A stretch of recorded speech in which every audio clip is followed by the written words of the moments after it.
Welcome to the Dog Help Podcast, proudly sponsored by Positive Improvement and hosted by Christi Kirby-Baron. As a certified dog behavior consultant, I'm eager to share my extensive experience and expertise to help you with all of your dog training needs. From tackling common issues to diving deep into the mysteries behind dog behavior, I'm confident I can help provide you with the solutions you need. So don't hesitate to hit the subscribe button and join me on this exciting journey of discovery.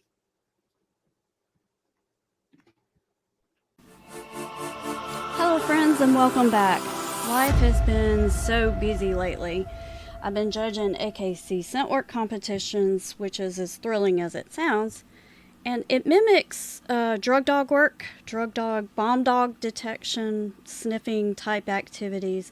Our dogs search for certain essential oils instead of drugs or bombs, but the principle is kind of the same. They love it. Of course, anytime you're doing something with your dog that you both enjoy, it's a great time. We're also preparing for a bunch of adorable long-haired dachshund puppies. They're due to be born soon, and they'll be down here in my office. So in future podcasts, you may hear some little squeaking in the background.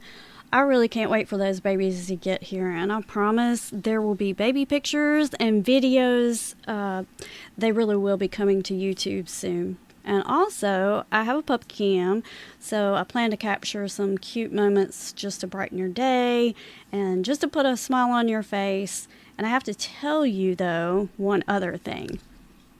I've recorded this episode about 3 times, and I got a new editing software, and it's a learning curve. So even though it is so much better, I managed to goof up twice, have to delete and re-record because somehow I had it jumbled, and I can't even describe the way that I made that an impossible mess. But we are finally here. I am still doing podcasts. So today's topic is, let's tackle a common but harrowing experience, and that's your dog dashing out the door. It never happens at a good time, does it? It's always when we're terribly late for something or it's pouring rain, but it's never at a good time.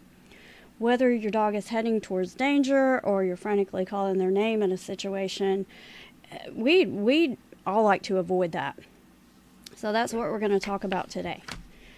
Some different ways that you can help this problem. One is to teach your dog to wait to go out of a front door and to come to you when you call them.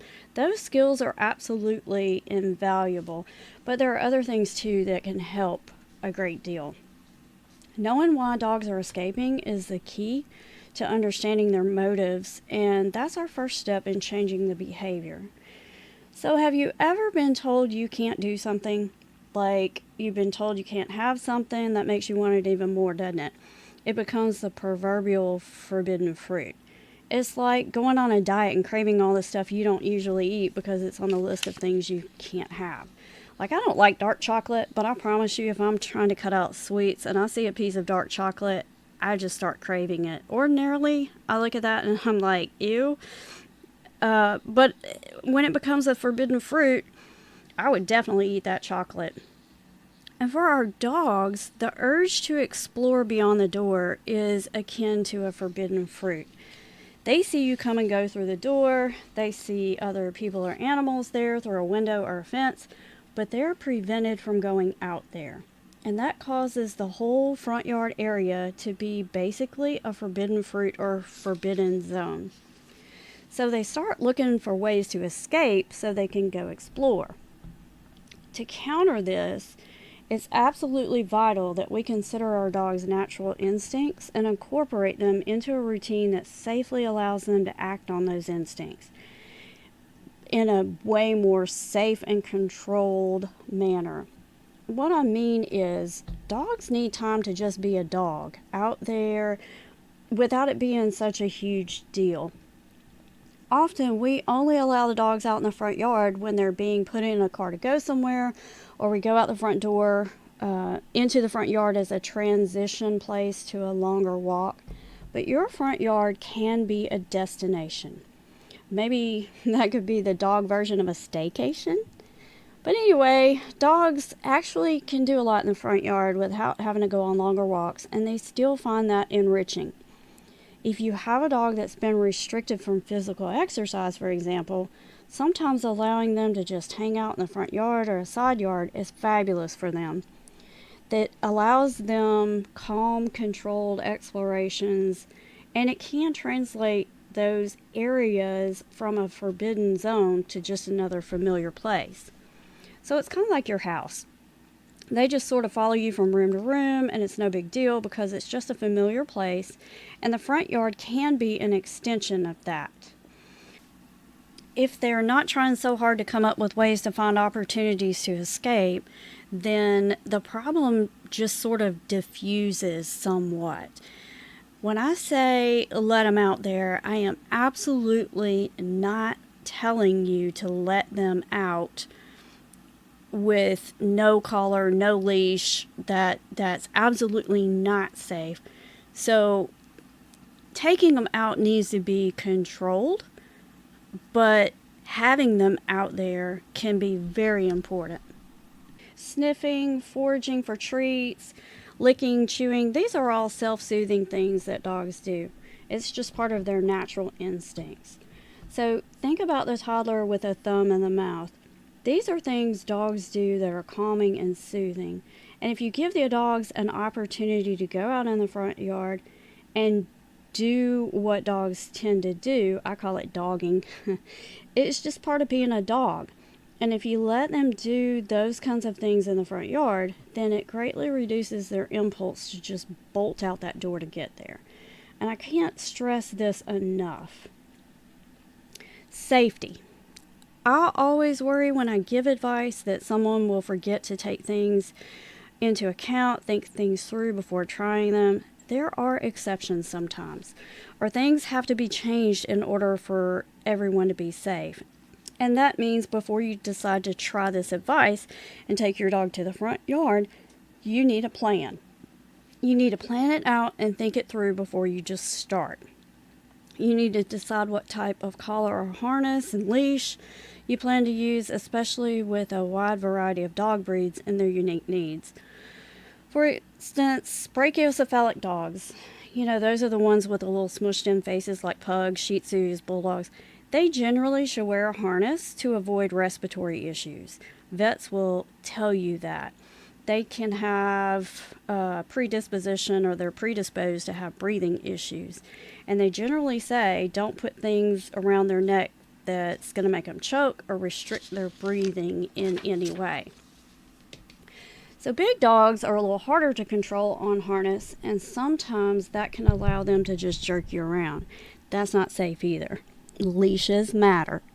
I tend to not like to use flexi or retractable leashes though, for a lot of reasons. But first, the dog learns to get to where he wants to go by pulling. And even if he's not pulling, there's still tension on the line. If you drop one of those flexi leashes, it will chase the dog. Sometimes that can frighten them. But now you have a dog that's running down the road with a leash, attacking them from behind. That's definitely not the experience we want to have. So I like to give the dogs a little more than just a 6-foot leash if possible, because I really want them to be able to engage in those natural activities like sniffing, foraging around, rolling in the grass. And it's harder on a short leash, a regular 6-foot leash. But we call these long training lines, and they're just long leashes. They come in many different sizes, lengths, anywhere from 10 to 16 to 20 or 50 feet, even up to 100 feet. Super easy to get. You can order them from online sources, and generally most pet stores have long training leashes. But you want them to have a leash that's long enough to allow them a little freedom to move around, but not so much that they take off and jerk you down or hurt themselves. So smaller dogs are a little easier. They can't quite get up their running start before you can slow them down a little before they hit the end of the line. But if you have a Great Dane or a Mastiff or a Rottweiler and you give them a 50-foot line and they take off, most people are going to have some difficulty slowing them down. before they hit the end of that line. And furthermore, they could be big enough to drag you if you don't let go. So for a larger dog, it may be better to have a little bit shorter line. If you have a bigger dog, just plan it out. Just kind of know what your dog is physically capable of and what you are physically capable of, and make a plan. Don't just open the door and say, hey, we're going to try this. Think it through. Decide what's going to work for your situation. Not every harness fits every dog or every situation, and not every collar, not every length of leash. So consulting with a trainer is crucial for addressing your specific needs. I'm not going to get into all the aspects of equipment, but just know that I'm big on safety. So equipment is an integral part of being safe in these activities. So I did want to mention it because when you're dealing with door darting, dogs are often trying to escape, and that can be dangerous.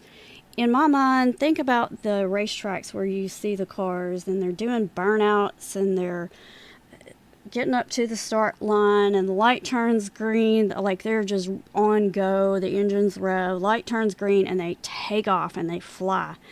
It's kind of what it reminds me when a dog sees an opportunity to fly out the door and they think they're going to get somewhere. They'll do burnouts and fly out the door, and that can be inherently dangerous. So plan it out. Don't leave it to chance. So making that forbidden zone a familiar place is the first piece of that puzzle. Second is teaching the dog door and gate manners, which require consistency and patience. I really cannot express how vital it is to be both consistent and patient. We need to create a calm exit routine where your dog just learns to wait and move through doors and gates calmly, and not take an open door as a cue for an exhilarating escape. It's so hard to calm them back down once they've gotten worked up and over the top. And you've all seen it. Like, they can't follow commands. You can't get their attention. You call their name. They can't sit. They forget everything. They just can't function when they get wild and hyper and excited. So keeping them calm before and during the exit to the front yard helps maintain that level of safety and control. It also sets the stage for impulse control. So as they learn to control themselves and remain calm and not act wildly on impulses, then doing calming activities in the yard instead of having a free-for-all comes easier. If a dog has learned to wait every time the door is open, either a gate is open to go outside of a fenced area, or wait to go out of a garage door in case the garage is open, or anywhere that's a door except for the one that they go and come naturally in a fenced area. If they are used to waiting before heading out of that door, then their natural impulse is, if you've created that habit, is to sit and wait until you release them to come out. And again, that's where that consistency comes in. If sometimes you have them wait and sometimes you just open the door and let them out, it's inconsistent, and it can be creating the wrong habits and the wrong message that you want to send your dog. So having them wait each and every time, come out when they are released with their release word, and then coming out and doing some self-soothing activities that are calming in the front yard, just all work together. It's like a recipe. Every piece of this puzzle of door darting is like an ingredient for a recipe. Dogs naturally like to sniff and lick and chew, shred. Those are all self-soothing activities. And if you haven't listened to the podcast on the destructive dogs, go back and give that a listen. We talked about it in there, and some of the root causes for destruction, they kind of go hand in hand, and they're similar or have very similar root causes as dogs darting out the door. So give that episode some love. Listen to that, and it just helps make this one make more sense. So again, sniffing, looking around, chewing on things. Those are self-soothing activities, and you can think of a toddler with a thumb in the mouth. They're doing things that are boredom busters. So letting your dog out in the front yard and then tossing treats in the yard to help them learn to snuffle around and find, explore, find the treats, it really helps. I've had clients who have contacted me after we've done these types of lessons on door darting and waiting at doors and front door manners. I've had several who contacted me later and told me that this training paid off. Either a gate got left open or a door wasn't closed all the way, and instead of the dog darting out, running away, they're hanging around the front yard, sniffing around, rolling in the grass, and the owner was able to say, "Hey, let's go inside," and the dog happily got up and walked back in the house. And it's because they had a chance to be there. It's now a familiar place. It's not such a big deal. We have not only allowed them to go out there, but we've had them go out there and do calming activities. Not like racing around, doing zoomies, but having them snuffle around and doing these calming things, rolling in the grass, and it becomes just a mindset. It's a way to teach a mindset that when you go out, you're calm, it's good, and that's a huge piece of the puzzle. Like, I cannot explain how big a portion of running away that is just a forbidden fruit kind of thing. So the third thing to know is that chasing them can make the whole situation, once they've gotten out, so much worse.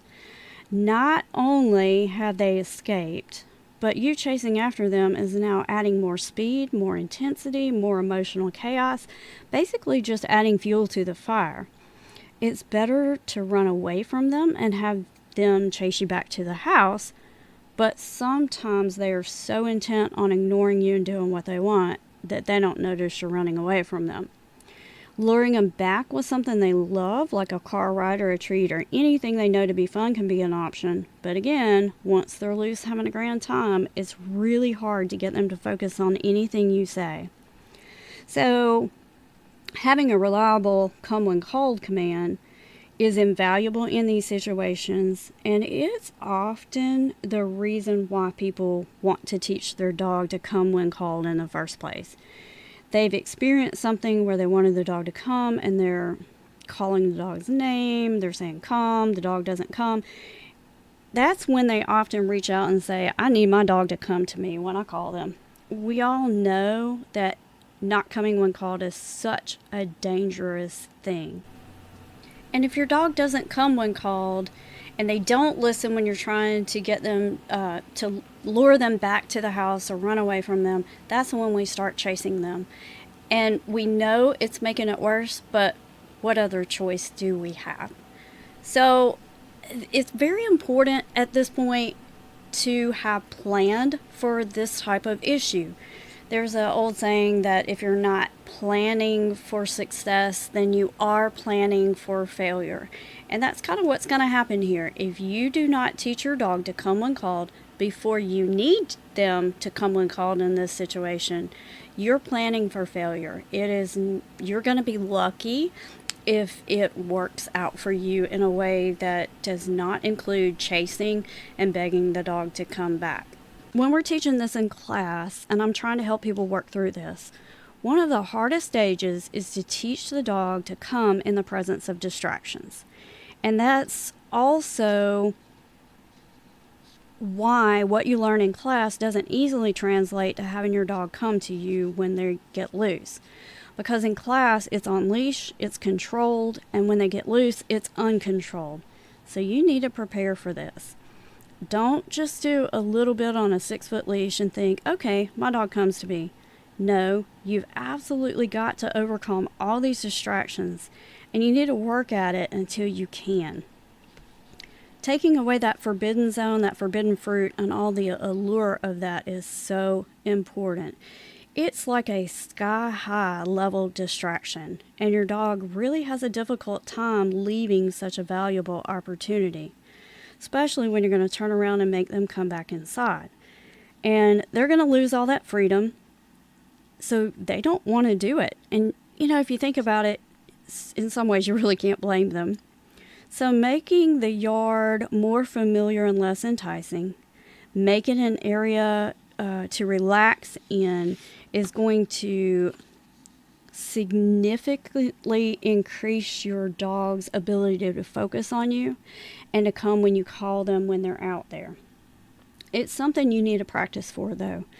Don't wait until your dog has already gotten in the habit of slipping out the door and racing away. At that point, it's really hard to undo that because the fun in that is just so tremendous. So do yourself a favor, control the situation to prevent the dog from darting out the door until you have all your ducks in a row and you have things planned out. Then you can work on this in a structured way that will give you so much more in the way of control and peace of mind. Everybody, and I can't say this enough, work with a trainer. A professional trainer with their personalized advice, strategies. Everybody wants to try things by themselves, listen to people, listen to podcasts, watch videos, read books, and then just go do it. And they don't understand why it doesn't work. These are never a substitute for hiring a trainer. It just kind of gives you some ideas of what's going on with the dogs and why these things may be occurring, but it's never a substitute for a trainer. So I said that each piece of this is kind of like a recipe, and it really is. I guess this episode really is a recipe on how to handle door darting. So if I were writing out this recipe, it would look like the ingredients would be, first ingredient, make a training plan. Like, don't just go off half-cocked. Make a training plan for success. 2, the second ingredient would be to choose your equipment and to think about safety. 3 would be spending time out there, making it not a forbidden fruit. 4 would be teaching obedience cues like wait, come, so that you have an exit strategy or a contingency. If they do get out, you can call them to you, but really making the whole thing calmer going out. You need to spend time doing calming activities once you're out there. That's another huge ingredient. You have got to hire a trainer. Patience is another ingredient, and consistency is huge. So these are kind of all of our ingredients that need to be mixed together. You can really do a lot just by spending time with your dog. It doesn't have to be this horrible training experience with you jerk on them, yelling at them, punishing them, trying to catch them.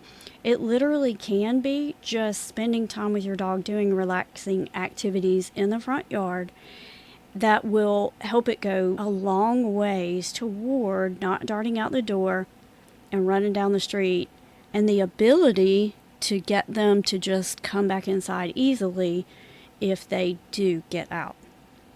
So I hope you guys have enjoyed this. This has been kind of fun for me.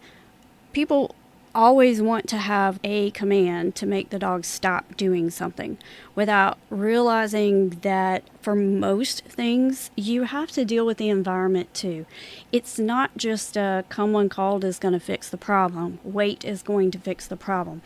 You also have to take into account all the other factors motivating the dog and look at what their natural instincts and their natural behaviors are. And once you take all of that into account, then you can follow a recipe and mix it all up to have a end product of a dog that doesn't have a door darting problem, who will come back when they do get out. And it will save you a lot of headache and fear, late for work, all the things. So, again, if you have not already, subscribe to the podcast. Be checking out the YouTube account at Christi Baron on YouTube. And we will have all kinds of fun things coming up. I keep saying that, but I promise you, I'm going to be stuck at home on house arrest, playing with puppies, and that will give me more time to take pictures of puppies and put them on YouTube. So until next time, thanks for joining.